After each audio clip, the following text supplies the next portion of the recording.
But I also see a lot of great people who are fighting for democracy in America as well. Hmm. We are everywhere, just like we are in Ukraine. And together we can provide this front, we can unite the forces, and we can fight back. Hello, everyone. Once again, I'm very pleased to have a special guest today in the channel, Zarina Zabrisky. She is an American journalist and filmmaker and has produced an impressive documentation film.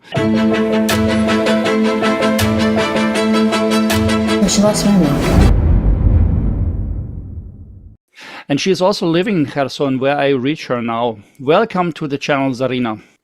Hi, Christoph. Hi, everyone. Thank you so much for having me. And I'm looking forward to speaking to you about the situation in Ukraine and in Kherson in particular. I am currently speaking to you from the southern city of Kherson in Ukraine. That was the first regional center that was occupied by the Russians at the start of the full-scale invasion in February and then March 2022. So by now it's been over 4 years, of which 9 months were spent under occupation, and then the Ukrainian troops managed to push the Russians across the river.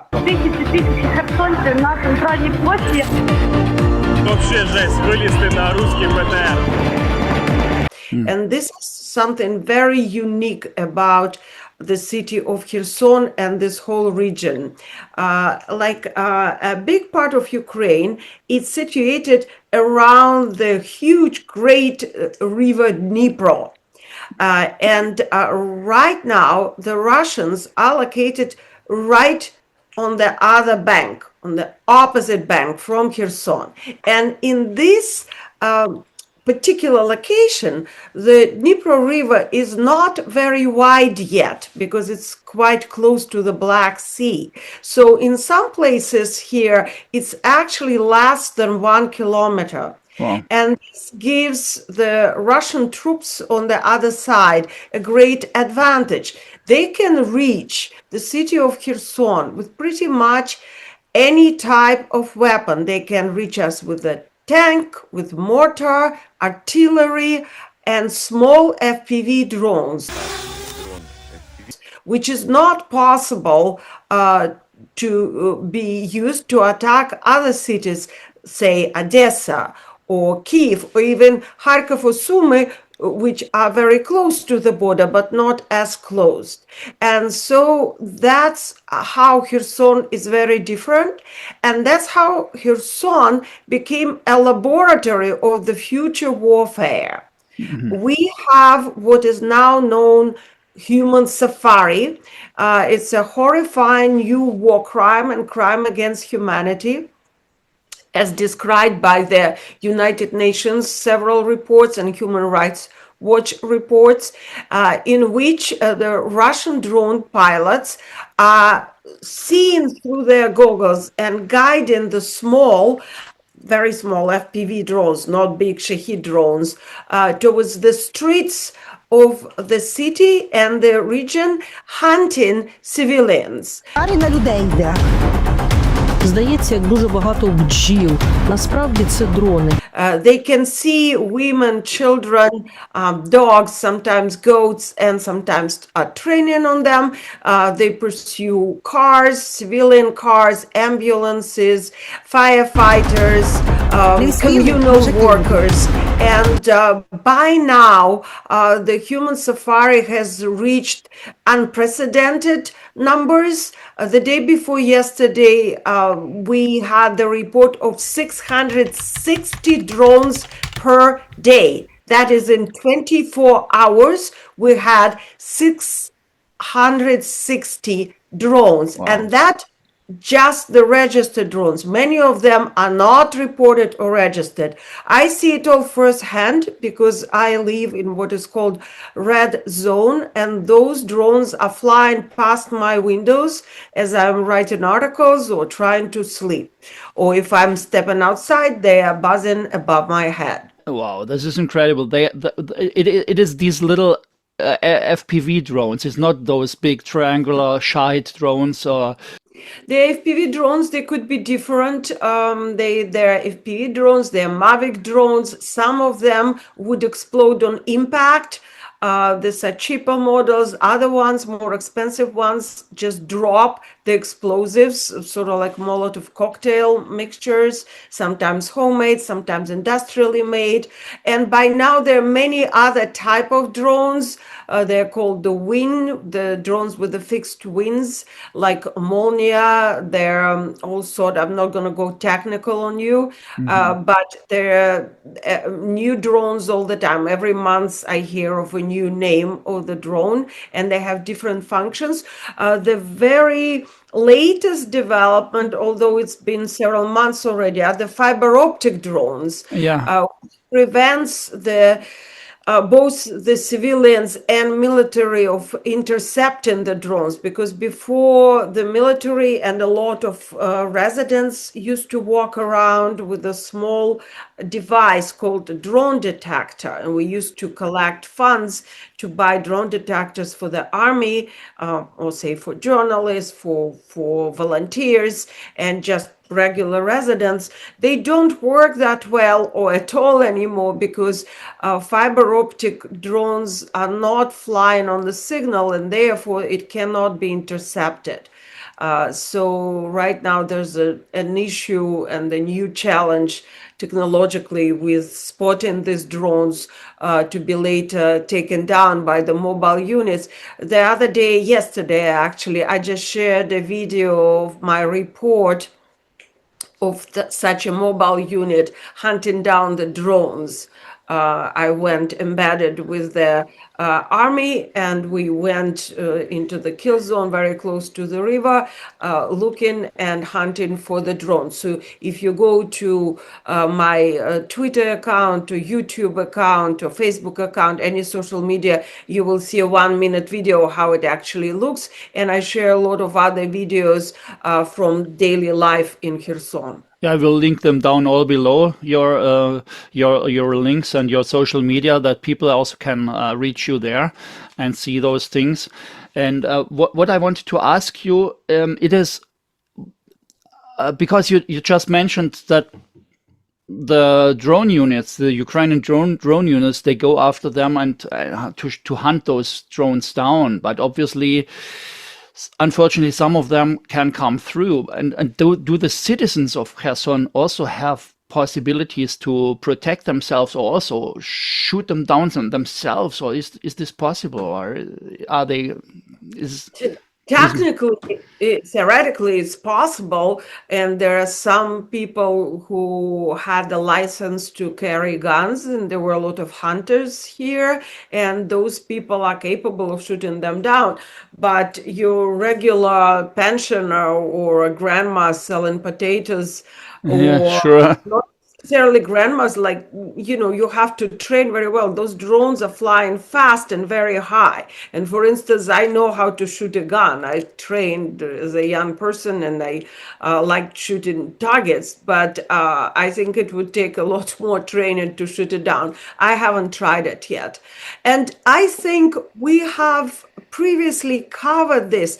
I always like to reinforce and update people on the situation in Kherson, because it's really worsening with every single day. Cottages, shoes, toys.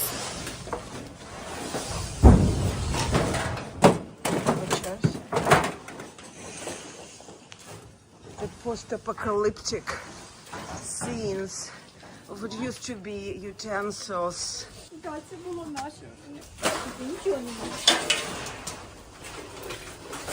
For instance, the whole downtown of Kherson is now turned into some burning cars here and there scene. So like in the film, and then later on you see the skeletons of charred cars.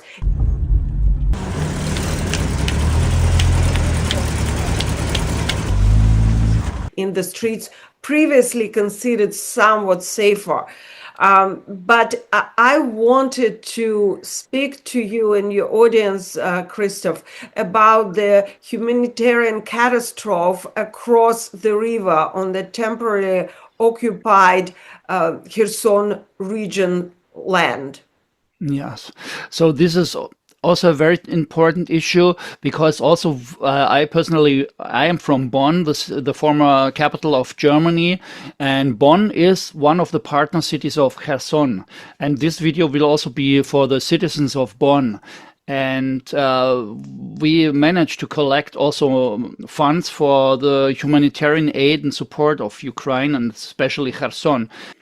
We are not there yet. What I want to tell you about is way more complicated, and just collecting money is not going to help. Let me tell you what is going on there. This is a very new, somewhat development. It's been ongoing for the last 3 months, but this story is not reported. I am the first journalist in the English language information space speaking about it. You can read my first article in Euromaidan Press. It's called Aleshki Mind. I forgot the exact title because the editor comes up with the title, not the writer. So I will send you the link and you can put it in the bio. So I will continue to report, and it's a developing story. But basically, what happened, the settlements on the other side of the river are occupied by the Russians for the last 4 years. All in all, there were 13 settlements in that area. By now, 5 of them do not exist anymore. They were completely destroyed either by combat activities, by shelling, or by the flood, which happened in 2023 after the Russians engineered the explosion of the new Kakhovka Dam. That was a catastrophe, and many thousands perished at that time. And several villages are no more because the water stood as high as 6 meters high. So the community never really recovered from that because the occupiers are still there and they are not providing exactly the communal services the way it would happen under regular peace circumstances. However, what happened this winter, the roads in and out of these towns got mined, and the mines were covered by the snow. So getting in and out of these places became impossible. And these places started to run out of food, medicine, and pretty much anything necessary for sustaining life. Meanwhile, these places don't have what you usually expect cities or villages to have in 2026. That is, they lived without electricity, gas, water, and communication lines. Wow. So there is nothing. Plus, there is shelling and there are drones. There are drones monitoring the streets and following people if they are trying to get anywhere. So until this winter, there were military checkpoints, and the Russian military would check the residents for Russian passports, which are imposed on the Ukrainians there. If the Ukrainians refuse to get Russian passports, they risk ending up in a torture chamber in prison. Sometimes they disappear or being killed as pro-Ukrainians. Or in the better case scenarios, they are refused medical care, such as giving birth, for instance, wouldn't be possible without a Russian passport. Or there's a lot of elderly people there, and a lot of them live under acute stress condition, and they're getting strokes and heart attacks, and they cannot be treated medically unless they get the Russian passport. But that was happening before this current crisis. Right now, I'm being told by several eyewitnesses and my contacts, which I have been establishing and working on for a long time, that there is no military block post anymore because the Russians also cannot leave or cannot go anywhere. Basically, the place, Aleshki city, is besieged. And as you can imagine, a place which is besieged and has no food or no running water. Luckily, there are wells, but the quality of water in these wells is very questionable. The hospital is also basically closed. There is one department, surgery department, still working, but there's no medicine. And there's no electricity, no power. Everything that is still running is running on generators, but there's no gasoline anymore. The closest place where you could get fuel is Kadovsk, which is 50 kilometers away, and you cannot get there because you have to drive on what is called the road of death. And already a lot of people died trying to escape. And there's a burial crisis. The bodies are just lying around. The Russians do not allow to bury the dead. The morgue is full, and there's no electricity, so there's no refrigeration. And there's no heating either. So a lot of people froze to death and they're left in their houses and apartments. And now it's getting warmer. And with the summer coming in, you could see clearly where another problem is coming from. So unfortunately, this is very graphic description, and I'm not going to go into many details, but there's a problem with wild animals and stray dogs consuming the dead. And with the attempts of burying the dead in Aleshki or in other settlements still left in this community, the Russian drones are following the cars and killing or injuring those who are trying to bury their dead. Wow. When will this horror end? This is just what's coming in my mind now. Incredible, but this is, and while you were telling all these horrible details, it's not so detailed, but it's horrible enough. While you were telling that, I remembered that I have already also been in Odessa and also in the Kherson region in the year 2016, before the full-scale invasion started, of course. And this is just such a beautiful area. It is so nice. It is a warm, shiny, fantastic place. And I made a project, a musical project with many musicians, and I remember that the conductor of Odessa Philharmonic Orchestra, Hubert Earl, he had his house in there, exactly in the Kherson region, which was occupied by the Russians. This is just one of the most, you know it better than I, but it's one of the most beautiful regions in Europe. So incredible. And it was. Aleshki had a natural desert, a big one, beautiful forests. They had something called pink sands, I believe. I've never been there because by the time I got here, it was all occupied by the Russians. And of course, the locals here in Kherson are grieving their nature, they're grieving their relatives and friends. So in Aleshki itself, we are talking about 2,000 people, of which 47 are children. But then there are other villages, and they are facing the situation as grim. Aleshki is just one example. As you can see, just donating here is not going to help. We need to break the information siege around it. We need the global community to pay attention and find out what's going on. We have good examples of being informed, meaning a different fate for the place, for the city, around the world. So right now, what you can do to help is actually not about your funds and your money. Yes, there are many ways of donating to the people of Kherson, and I'll share it later.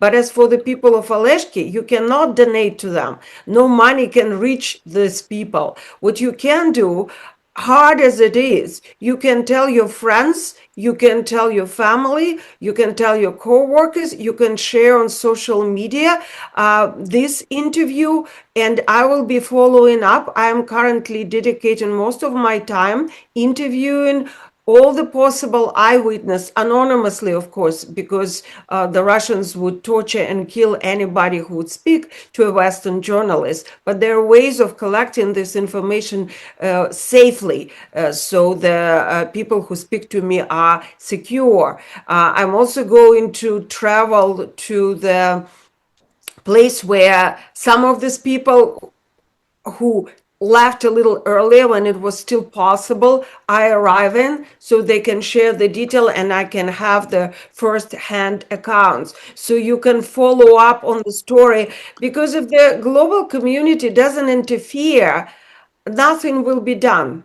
We Yeah. need United Nations, we need Human Rights Watch, Amnesty International, Red Cross, we need the humanitarian corridor, we need to save these people, these children who are facing genocide and horrendous death.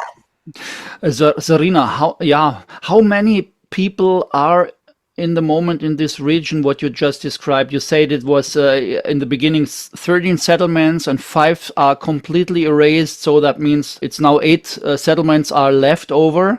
And how many people are living there who are It is very hard to give the exact number. I know from speaking to multiple sources, including the officials, that Aleshki itself is about 2,000, including 50, almost 50 children, as I said. But then there are other, we have 8 all in all, right? So there's 7 other villages, and some of them have 200, some of them have 500, and nobody's getting these statistics. Russians are certainly not providing any numbers, this is a gray zone in the full sense of this word. You have to understand that journalists cannot travel there. If I travel there, I will be immediately first tortured and killed. Basically, no one can travel there at this moment, not even the Russian journalists who would lie and fabricate the accounts. But nobody can reach these places. They are besieged. But anyway, you get information out from there on different ways, which are secret, of course. But this is great. Yes, because basically, occasionally, most of the time, there's no communication whatsoever. Occasionally, some people are able to catch the signal and speak for 5 minutes. And they are speaking to the relatives here in Kherson. And through these relatives, but also through officials who are getting their information in different ways, and some other ways that I cannot disclose, I'm putting together and verifying all the information. I get many sources checking and correcting the information that I get. It's not a hearsay, and this is a developing situation. I will also be sharing in my reports the photographs that I'm able to get, so the full and verified report is forthcoming. How do you see the future? This is a very difficult question, I know, but I mean, how does this war end? Will the Ukrainian army be able soon to defeat the Russians, because they have no chance to win? They are only terrorizing people. But how do you see the situation? This is not a good question. I'm sorry, I cannot answer. I don't think. No, it's not a reproach to you. Many people ask these questions, but nobody can answer it. Anybody who is trying to answer it is simply fantasizing, like ChatGPT, having hallucinations. We simply do not know, and jumping into some sort of mental constructions is not productive. I can probably speak to you about what can be done now, or what should be done in many directions.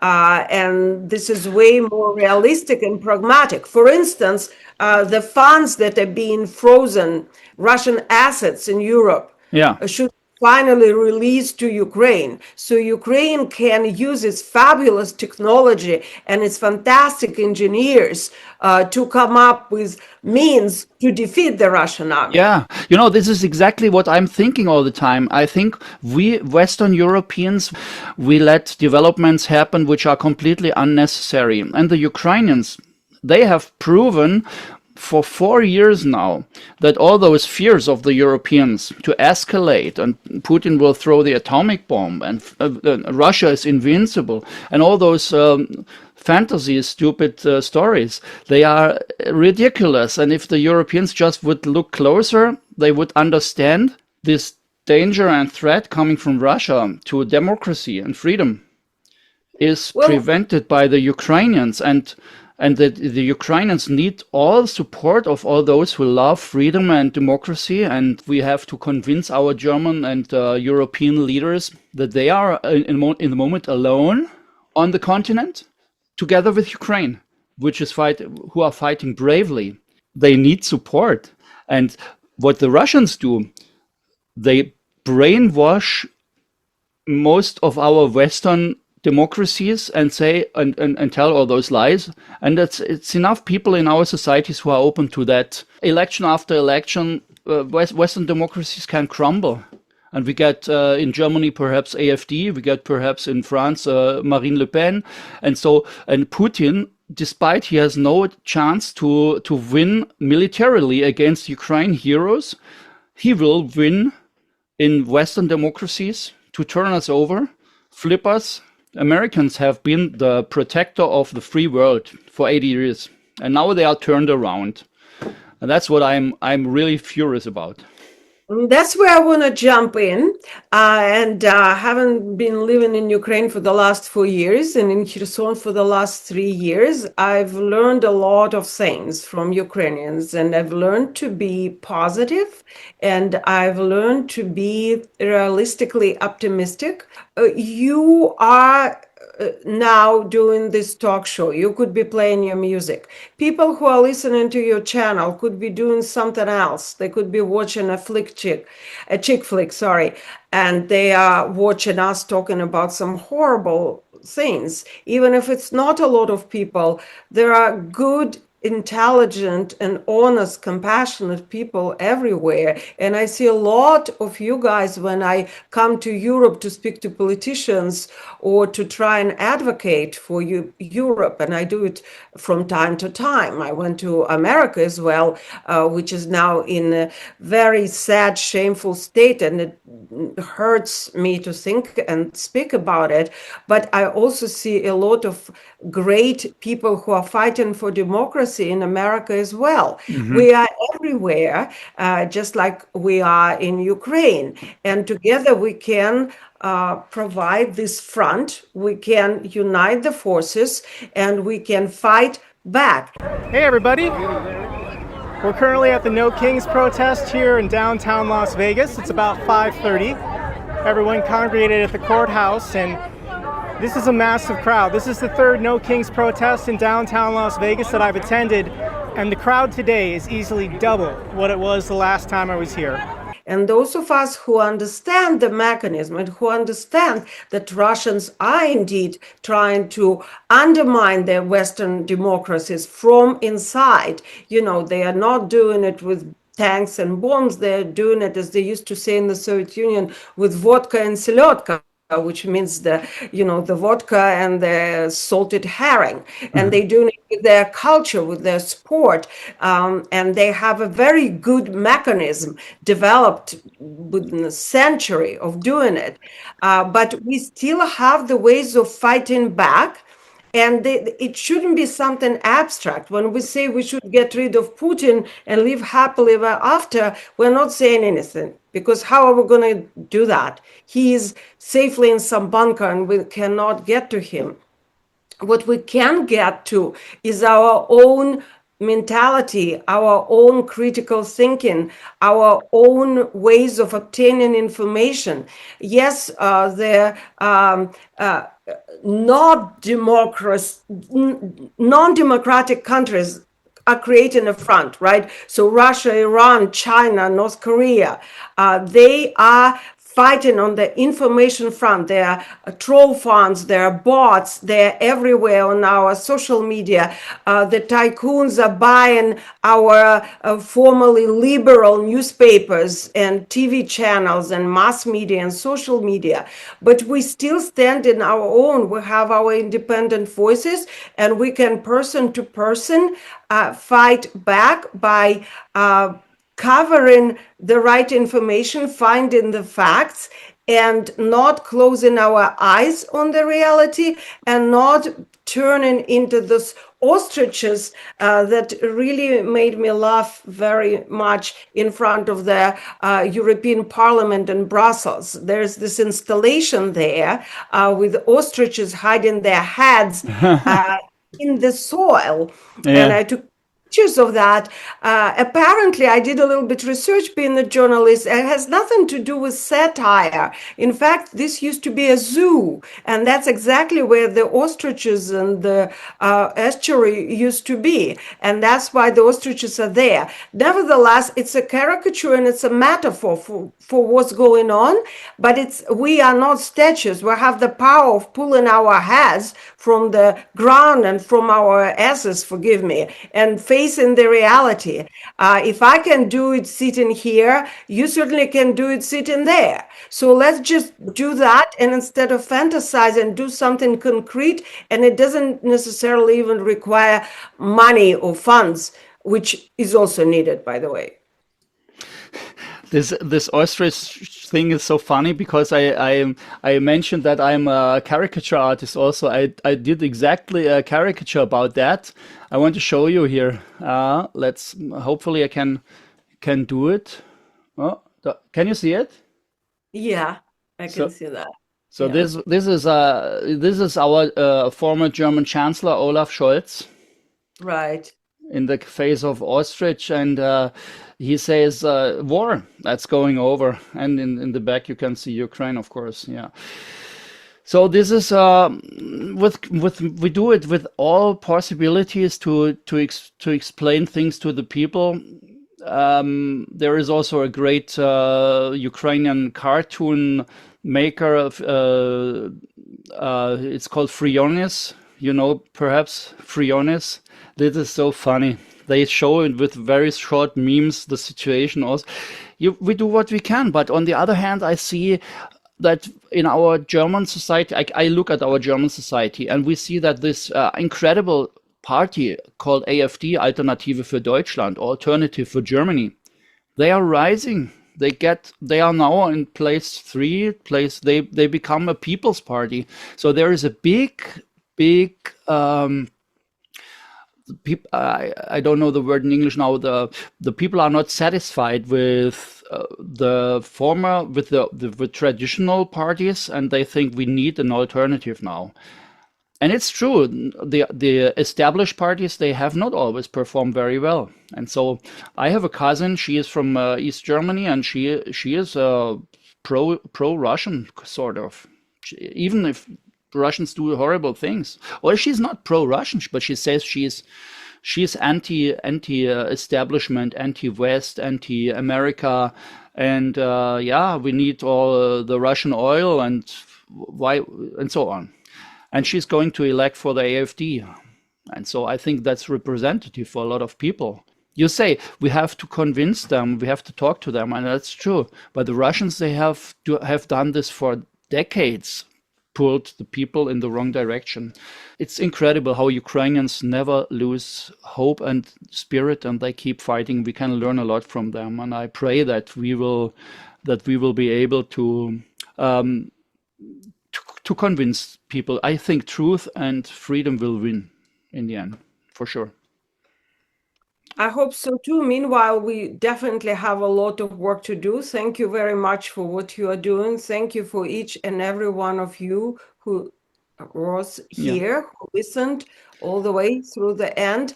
And please pay attention to Ukraine. The war is not over. And if Putin is not stopped, the war is coming to you. Thank you very much for your time. And I hope that next time I'll have more joyful stories to tell you, which are plenty, by the way. Yes. Let's, in our next talk, also fill it up with a lot of joyful stories. I know they are there. And thank you so much, Zarina, also what you are doing. It's just, together with all the heroes around you in Ukraine, it's amazing. And I would love to meet you in person on the next event when you come to Germany. Where's your next destination? You said you're going on a trip, right, very soon? I'm going locally in Ukraine to work on the story for now, but I might be very briefly in Brussels to speak to the EU government in about a month, and I will let you know. Hopefully, perhaps we can meet then, because Brussels is not so far from Bonn. Thank you so much, Zarina, and God bless you, and all the best for you and all Ukrainians, and freedom and democracy. Truth will win. Slava Ukraini. Героям слава. And please don't forget to subscribe and give a like and write something in the comment section.